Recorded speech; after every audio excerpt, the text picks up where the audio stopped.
जय माता दी। रुद्रा ज्ञान दर्शन चैनल में आपका स्वागत आज मैं है। इस वीडियो के माध्यम से श्री दुर्गा सप्तशती प्रथम अध्याय विस्तृत कथा मधु कैटभ वध एवं महामाया की महिमा।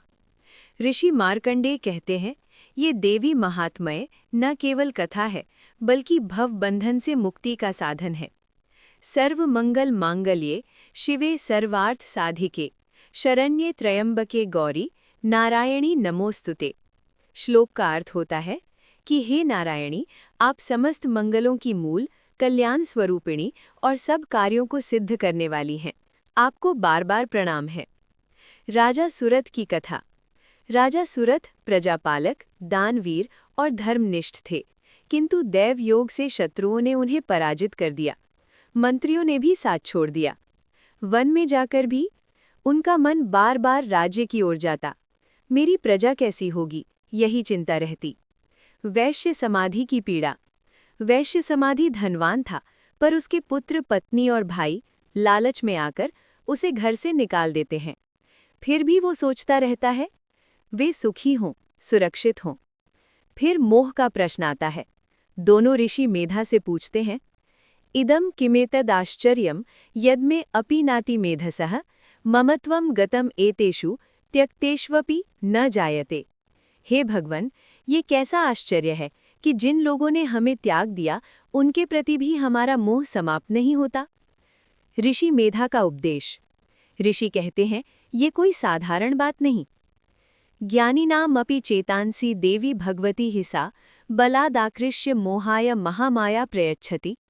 ये भगवती महामाया देवी की शक्ति है जो ज्ञानी पुरुषों के मन को भी बलपूर्वक मोह में डाल देती है। ऋषि आगे कथा कहते हैं, जब सृष्टि का विलय हुआ, न दिन था न रात्रि, न आकाश न पृथ्वी, चारों ओर जल ही जल। केवल भगवान विष्णु शेषनाग पर योग निद्रा में थे। फिर मधु और कैटभ की उत्पत्ति। भगवान विष्णु के कानों के मैल से दो भयंकर असुर उत्पन्न हुए। मधु अत्यंत क्रूर, कैटभ महाबली। वे ब्रह्मा जी को मारने दौड़ते हैं। ब्रह्मा जी की देवी स्तुति करते हैं, या देवी सर्वभूतेषु निद्रा रूपेण संस्थिता नमस्तस्यै नमस्तस्यै नमस्तस्यै नमो नमः। जो देवी समस्त प्राणियों में निद्रा रूप से स्थित हैं, उन्हें बार बार नमस्कार।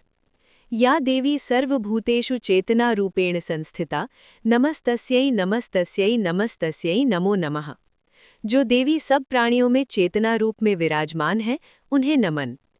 या देवी सर्वभूतेषु बुद्धि रूपेण संस्थिता नमस्तस्यै नमस्तस्यै नमस्तस्यै नमो नमः। जो देवी बुद्धि रूप में सबके भीतर स्थित हैं, उन्हें प्रणाम। प्रकटिष्यसि या ब्रैथायपि।